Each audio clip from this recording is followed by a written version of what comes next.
నమో బుద్ధాయ. జై భీమ్, జై భారత్, జై సంవిధాన్. తథాగత భగవాన్ బుద్ధునికి, సామ్రాట్ అశోక్ చక్రవర్తికి,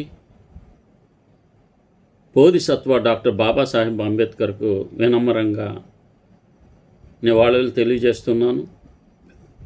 బహుజన యుద్ధబేరు యూట్యూబ్ ఛానల్కు స్వాగతం పలుకుతున్నాను. ఈ ఛానల్ను లైక్ చేయండి, షేర్ చేయండి, ప్రజలకు తెలియచేయమని విజ్ఞప్తి చేస్తున్నాను. భావ ప్రకటన స్వేచ్ఛ రాజ్యాంగబద్ధంగా ఉండాలా, లేక మతోన్మాదానికి బందీ కావాలా? చాలామంది మతోన్మాదికి బందీ కావాలని ఇప్పుడు ట్రెండ్ మారింది. ఈ భావ ప్రకటన స్వేచ్ఛ ఆర్టికల్ 19 ప్రకారం రాజ్యాంగబద్ధంగా ఉండాలని అనుకోవడం, మా మతోన్మాదానికి బందీగా ఉండాలని, అంటే ప్రజలు మాట్లాడే విషయాలన్నీ మతోన్మాద ముసుగులోనే ఉండాలనేది ఈ మధ్య కొత్తగా ట్రెండ్గా నడుస్తుంది. కానీ అంతిమంగా నిర్ణయించుకోవాల్సింది ప్రజలే. భావ ప్రకటన స్వేచ్ఛను వ్యక్తి, మతం, సిద్ధాంతం, పార్టీ ఆధారంగా కాకుండా రాజ్యాంగ సూత్రాల ఆధారంగా సమర్థించాలి. అప్పుడు మాత్రమే అది విశ్వసనీయంగా, నైతికంగా, ప్రజాస్వామ్యబద్ధంగా ఉంటుంది. Taslima Nasrin, Salman Rushdie, MF Husain, Gauri Lankesh, Narendra Dabholkar, Govind Pansare, MM Kalburgi, Charlie Hebdo దాడి, ఫ్రెంచ్ ఉపాధ్యాయుడు శామ్యూల్ పాటీ హత్య వంటి అనేక ఘటనలు ఇందులో ఉన్నాయి. వీటన్నిటిలో రాజకీయ అభిప్రాయాలు వేరైనా ఒక సూత్రం వర్తిస్తుంది: భావాన్ని ప్రతివాదంతో ఎదుర్కొనాలి. నేను మాట్లాడిని తప్పని మీరు కౌంటర్ ఆర్గ్యుమెంట్ చేయాలి. నేను మాట్లాడానని నన్ను చంపటం చాలా అత్యంత ఘోరమైన విషయం. భావాన్ని ప్రతివాదంతో ఎదుర్కొనాలి, హింసతో కాదు. ప్రజాస్వామ్యంలో ఒక దేశం ఎంత అభివృద్ధి చెందిందో తెలుసుకోవాలంటే అక్కడి రోడ్లు, భవనాలు, జీడిపిని మాత్రమే చూడాల్సిన అవసరం లేదు. ఒక రచయిత భయపడకుండా రాయగలుగుతున్నాడా? ఒక పాత్రికేయుడు నిజాన్ని వెలుగులోకి తీసుకురాగలుగుతున్నాడా? ఒక కళాకారుడు తన ఆలోచనలను వ్యక్తపరచగలుగుతున్నాడా? ఒక పౌరుడు అధికారాన్ని, మతాన్ని, రాజకీయ నాయకుడిని ప్రశ్నించగలుగుతున్నాడా?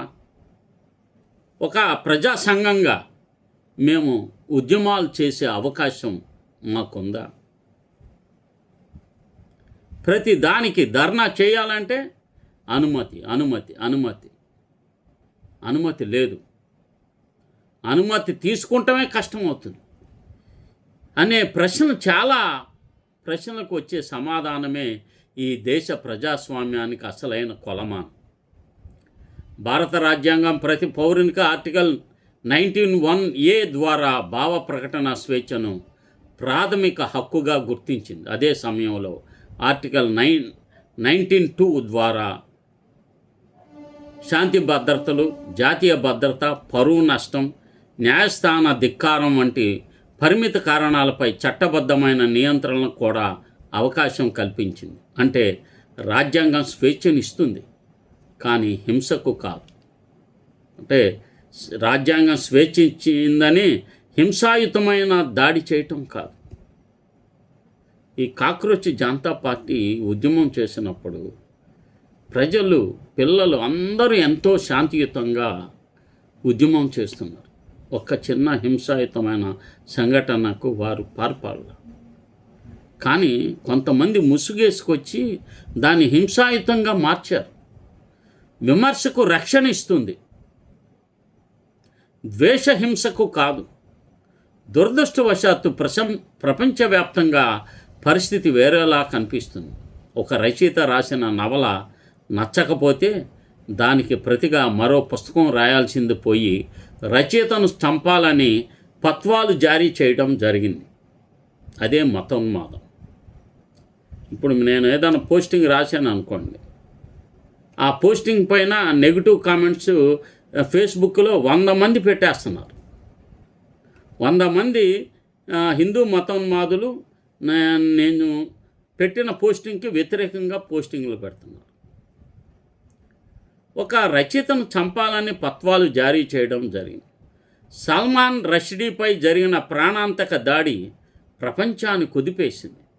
ఫ్రాన్స్లో చార్లీ హెబ్డో పత్రిక కార్యాలయంపై జరిగిన దాడిలో అనేక మంది ప్రాణాలు కోల్పోయారు.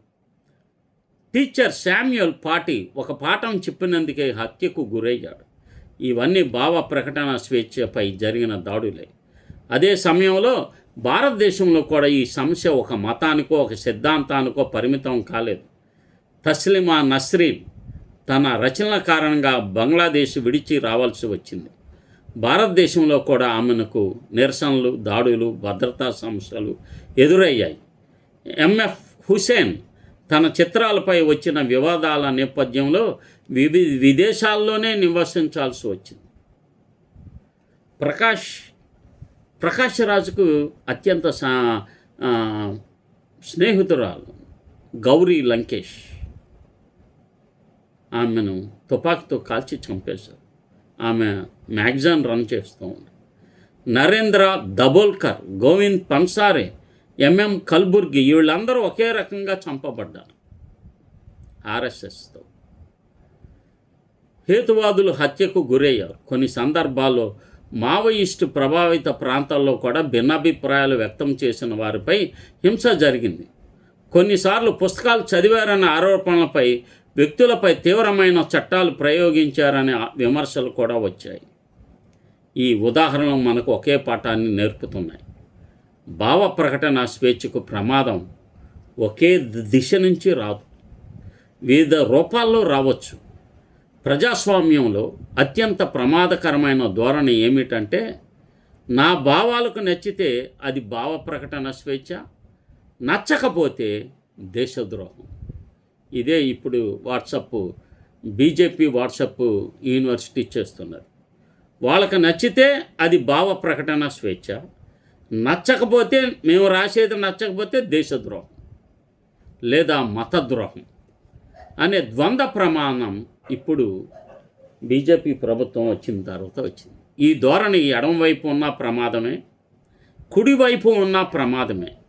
ఎడమవైపు ఉన్న ప్రమాదమే, మత ఛాందస్యవాదం ఏ రూపంలో వచ్చినా ప్రమాదమే, తీవ్రవాద రాజకీయ రూపాలలో వచ్చినా ప్రమాదమే. భావ ప్రకటన స్వేచ్ఛ అంటే మనకు నచ్చిన అభిప్రాయాలను మాత్రమే రక్షించడం కాదు, మనకు తీవ్రంగా అసమ్మతి ఉన్న అభిప్రాయాలను కూడా చట్టబద్ధమైన హక్కు ఉందని అంగీకరించడం. ఒక పుస్తకం నచ్చకపోతే చదవకపోవచ్చు, ఒక సినిమా నచ్చకపోతే చూడకపోవచ్చు, ఒక ప్రసంగాన్ని విమర్శించవచ్చు, కోర్టును ఆశ్రయించవచ్చు. కానీ రచయితను చంపాలని పిలుపు ఇవ్వడం అది మతోన్మాదులు చేస్తారు. అది ఎవరు చేసినా, ఇస్లాం మతస్థులు చేశారు ఇది, అలాగే హిందూ మతస్థులు కూడా చేశారు. మరి క్రైస్తవులు చేసి ఉండవచ్చు. వాళ్ళపైన అనేక పుస్తకాలు, క్రైస్తవం పైన కూడా అనేక వ్యతిరేకమైన పుస్తకాలు వచ్చినాయి. సభలపై దాడి చేయడం, పుస్తకాలు తగలబెట్టడం, బెదిరింపులతో మౌనం రుద్దడం ప్రజాస్వామ్య పద్ధతి కాదు. రాజ్యాంగం మనకు ఒక సంస్కృతిని నేర్పుతుంది.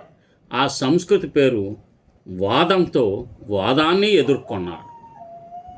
వాదంతో వాదాన్ని ఎదుర్కోవడం, హింసతో కాదు, బెదిరింపులతో కాదు. రాజ్యాంగం కన్నా మత గ్రంథం గొప్పదని, లేదా రాజ్యాంగం కన్నా పార్టీ సిద్ధాంతమే గొప్పదని భావించిన క్షణం నుంచే ప్రజాస్వామ్యం బలహీనపడుతుంది. భావ ప్రకటన స్వేచ్ఛకు ప్రభుత్వం కూడా సమాన బాధ్యత వహించాలి. ఒక రచయితకు ముప్పు ఉంటే అతని అభిప్రాయంతో ఏకీభవిస్తున్నామా లేదా అన్నది కాదు, అతని ప్రాణ భద్రతకు కాపాడటం ప్రభుత్వ ధర్మం. ఒక మతానికి చెందిన వ్యక్తి హింసకు గురైన, మరో మతానికి చెందిన వ్యక్తి హింసకు గురైన, ఒక వామపక్ష రచయిత అయిన, ఒక దక్షిణ పక్ష రచయిత అయిన, ఒక హేతువాదైన, ఒక భక్తుడైన, చట్టం అందరికీ సమానంగా పనిచేయాలి. అదే రాజ్యాంగబద్ధ పాలన. భారతదేశం బుద్ధుడు, బసవన్న, కబీర్, గురునానక్, జ్యోతిరావు పూలే, సావిత్రిబాయి పూలే, పెరియార్, డాక్టర్ బిఆర్ అంబేద్కర్ వంటి ప్రశ్నించే సాంప్రదాయాన్ని కలిగిన దేశం. ప్రశ్నించడం వలన సమాజం ఎదిగింది. ప్రశ్నలను అణిచివేయడం వల్ల సమాజం ఎప్పుడూ వెనుకబడుతుంది. ప్రజలు కూడా ఒక విషయం గుర్తుంచుకోవాలి. మనకు నచ్చిన వారి భావ ప్రకటనను మాత్రమే సమర్థించి నచ్చని వారి భావ ప్రకటన కూడా అణిచివేయాలని కోరుకుంటే ఒకరోజు అదే ఆయుధం మన మీదకు తిరిగి వస్తుంది. స్వేచ్ఛ అనేది ఎంపిక చేసుకునే హక్కు కాదు, అందరికీ సమానంగా వర్తించే రాజ్యాంగ హామీ. కాబట్టి ఈ దేశం ఒక నిర్ణయం తీసుకోవాలి. భావ ప్రకటన స్వేచ్ఛ రాజ్యాంగం నిర్దేశించిన హక్కుగా కొనసాగాల, లేక మత ఛాందస్యవాదం, రాజకీయ తీవ్రవాదం, గుంపు హింస, ఇప్పుడు గుంపుగా పోగవటం, చంపేయడం, మీరు జై శ్రీరాములే అనలేదని చంపడం, లేదా బీఫ్ తిన్నాడని చంపడం, ఇదే గుంపు హింస అంటారు. నిర్ణయించే హక్కుగా మారాలా? ఈ ప్రశ్నకు సమాధానం కోర్టులు మాత్రమే ఇవ్వవు, ప్రభుత్వాలు మాత్రమే ఇవ్వవు, చివరికి ప్రజలే ఇస్తారు. ఈ పని చేసినందుకు ప్రజలు తప్పనిసరిగా తిరుగుబాటు చేస్తారు. ప్రజాస్వామ్యం నిలవాలంటే ఒక సూత్రం గుర్తుంచుకోవాలి. భావాన్ని భావంతోనే ఎదుర్కొనాలి. ఒక ఐడియాలజీని కౌంటర్ చేయాలంటే మరొక ఐడియాలజీ, హింస కాదు. రచనకు సమాధానం మరొక రచన కావాలి. తుపాకీ కాదు. విమర్శకు సమాధానం వాదం కావాలి, బెదిరింపు కాదు. రాజ్యాంగమే అంతిమ ప్రమాణం, మతోన్మాదం కాదు. ఈ సూత్రాన్ని కాపాడగలిగితే భారతదేశం నిజమైన రాజ్యాంగ ప్రజాస్వామ్యంగా నిలుస్తుంది. పేరుకే ప్రజాస్వామ్య దేశం అంటారు, కానీ అంత డిక్టేటర్షిప్ ప్రతి లెవెల్లో ఉంటుంది. దీన్ని మనం క్లియర్ కట్గా అర్థం చేసుకోవాలి. పెరియార్ రామస్వామి నాయకర్ గారు రామాయణం యథార్థ గాథ, the true story of Ramayana అనే పుస్తకం రాశారు. ఆ పుస్తకం రాసిన తర్వాత అది నిషేధించబడింది. సుప్రీంకోర్టులో వెళ్ళిన తర్వాత ఆ పుస్తకాన్ని ప్రచురించుకోమని వాళ్ళు చెప్పారు, తీర్పిచ్చారు. తదుపరి ప్రభుత్వాలే ఆ పుస్తకాన్ని ప్రచురణ చేసినాయి. అలాగే హిందూ మతంలో చిక్కుముళ్ళని బాబాసాహెబ్ రాశారు. అందులోనే ఉంటుంది ఒక చాప్టర్, ఒకటి రీడిల్స్ ఆఫ్ రామాయణ అండ్ కృష్ణ, రాముడు కృష్ణుడు రహస్యాలు. ఆ పుస్తకాన్ని కూడా మహారాష్ట్రలో పెద్ద ఎత్తున వ్యతిరేకత వచ్చింది. కోర్టులో అది ప్రభుత్వాలు నిషేధించాయి. చివరికి కేంద్ర సోషల్ జస్టిస్ మినిస్ట్రీ మరియు మహారాష్ట్ర గవర్నమెంటు, ఆంధ్రప్రదేశ్ గవర్నమెంటు, ఇంకా దేశంలో చాలా గవర్నమెంట్స్ బాబాసాహెబ్ వాల్యూమ్స్ అన్నిటిని కూడా ప్రింట్ చేశారు. ఇదే భావస్వేచ్ఛ ప్రకటన అంటే. దీన్ని కాపాడుకొనటం, నిలబెట్టుకోగలగటం అత్యంత ముఖ్యమైన విషయం. అంతేగాని మా మతానికి వ్యతిరేకంగా రాశారంటే ఏం వ్యతిరేకంగా రాశారో దాన్ని మీరు ఒక వ్యాసంగానో ఒక పుస్తకంగానో రాయండి. నేను ఎట్లా హిందువుని అయితా అని కంచైలయ్య గారు రాశారు. దానికి కౌంటర్గా ఐలయ్యలని ఎవడో ఒక 4-5 పేజీలు రాశాడు. ఏమి అది మనకి పొందల. ఇది హయ్యెస్ట్ సర్క్యులేషన్. నేను ఎట్లా హిందువుని అవుతా అనేది ప్రపంచంలో బెస్ట్ సెల్లర్ కంచైలయ్య గారు రాసింది. అది చాలామందికి తెలియదు, ఎందుకంటే మన తెలుగోడు కదా, మన గొల్లబిడ్డ కదా, మనం గుర్తించాం. ప్రపంచంలోనే చాలా యూనివర్సిటీల్లో ఆ పుస్తకం ఒక బుక్గా, ఒక సబ్జెక్టుగా ఉంది. ఎంతో గొప్ప వ్యక్తులు అయ్యా వాళ్ళు. మరి మీరు కౌంటర్ రాశారు, ఎవడని చదివాడా? రీప్రింట్ అయింది అయినా. కానీ మీరు రామాయణం యథార్థ గాథ, ఇది విశాలాంధ్ర వాళ్ళు తెలుగులో కనీసంగా 30 కంటే ఎక్కువ సార్లు ప్రచురణ చేశారు వాళ్ళు. అన్నిసార్లు రీప్రింట్ అయింది. అది ఎంత గొప్ప పుస్తకం చూడండి అది. మరి అలాగే చాలా పుస్తకాలు మనం చెప్పుకోవాలంటే. కనుక కుల నిర్మూలన ఈ పుస్తకం ప్రపంచంలో ది బెస్ట్ సెల్లర్ పుస్తకం బాబాసాహెబ్ది, ఎన్హిలేషన్ ఆఫ్ క్యాస్ట్. అది చదివే చాలామంది ప్రభావితం అయ్యారు, ముఖ్యంగా మాన్యవర్ కన్షీరామ్. ఈ పుస్తకం చదవంగానే ఇమ్మీడియట్గా తన తలపైన ఉన్న వెంట్రుకలు తీసివేసేసాడు. అంటే సిక్కులు, అతను చమ్మార్ సిక్కు కదా, వెంటనే ఈ సిక్కులు నేను ఈ మతాన్ని ఇవన్నీ కులాన్ని ఇవన్నీ వదిలేస్తున్నానని చెప్పేసి అతను పరిత్యాగి. బుద్ధుడు ఎలాగ పరిత్యాగి అయ్యాడు, పరివ్రాజకుడు అయ్యాడు, అలాగా ఒక పరివ్రాజకుడు అయ్యాడు మాన్యవర్ కన్షీరామ్. కుటుంబాన్ని అందరిని వదిలేసేసి ఎవడో కామెంట్స్ పెడతా ఉంటారు చండాలంగా, బుద్ధుడు భార్యను వదిలేశాడు, కొడుకుని వదిలేశాడు, వెళ్ళిపోయాడు ఎవరికి చెప్పపెట్టకుండా అని. అసలు తెలియదు వాళ్ళకి ఏం జరిగింది. బాబాసాహెబ్ వాల్యూమ్స్ చదవండి, బుద్ధానికి దమ్మ చదవండి. చదివితే జ్ఞానం వస్తుంది. చదవకపోతే బీజేపీ వాట్సాప్ యూనివర్సిటీలో మెంబర్ అవుతారు మీరు. కనుక వాళ్ళ పోస్టులను షేర్ చేయబాకండి. ఆ పోస్టుల కింద పెట్టే ఎవరైతే పెడుతున్నారో వాళ్ళని బ్లాక్ చేయండి. దానికోసం ఎలా చేయాలి ఏంటన్నది మన కుర్రోళ్ళని అడగండి. ఈ యువతను అడిగి వీళ్ళు ఒక యజ్ఞంలాగా ఫేస్బుక్ల్లో యూట్యూబుల్లో బ్యాడ్ కామెంట్ చేసే వాళ్ళని మీరు బ్లాక్ చేసి రిపోర్ట్ చేయండి. వాళ్ళ మీద ముమ్మరంగా చేయండి. దాన్ని ఒక ప్రధాన అంశంగా తీసుకోండి. ఇప్పుడు మన అమ్మాయిలు విప్లవశ్రీ, తులసి చందు వీళ్ళపైన బ్యాడ్ కామెంట్స్ పెట్టారు. వాళ్ళని మీ యూత్ అంతా ఎక్కడ బ్యాడ్ కామెంట్స్ పెట్టారో అందరూ కలిసి ఒకడి మీద రిపోర్ట్ చేయండి, వాడి అకౌంట్ని బ్లాక్ చేయించండి. ఈ విధంగా మనం సోషల్ మీడియాలో మనం మన భావ ప్రకటన స్వేచ్ఛకు ఎలాంటి ప్రతిబంధాలు లేకుండా మనం స్వేచ్ఛగా ప్రచారం చేసుకోవచ్చు.